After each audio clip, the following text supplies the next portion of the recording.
ఇప్పుడు చాలా మందికి ఒక ఈజీ సామెతలు తెలుసు. మీకు సామెతలు తెలుసా అండి? చాలా తక్కువ. ఓకే, ఇప్పుడు మీరు మన పెద్దవాళ్ళు చెప్పింది ఏంటి, మనం చేసేది ఏందో మీరే చెప్తారు. ఇప్పుడు ఒక బెస్ట్ ఒక సామెత ఉంది. చాలా మంది ఏదైనా అంటే పని లేకుండా ఉత్తి కూర్చున్నారు, లేకపోతే పని అయితే లేదంటే వాళ్ళు ఒక సామెత చెప్తారు. ఏం సామెత అది? పని లేని మంగళోడు పిల్లి తల కొరికిండు. కరెక్టా కదా? విన్నరా? అంటే ఈ సామెత మీనింగ్ ఏంటి చెప్పండి. లైన్ అర్థమవుతుంది కదా, తెలుగు వస్తుంది కదా. అవును సార్. చెప్పండి. పని లేని మంగళోడు పని లేని వ్యక్తి పిల్లి తల కొరికి.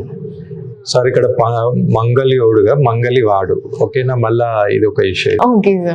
అసలు సామెత అది కాదు. మన పెద్దవాళ్ళు ఇచ్చిన సామెత ఏంటంటే పని లేని మంగళివాడు పిలిసి తల కొరిగిండు.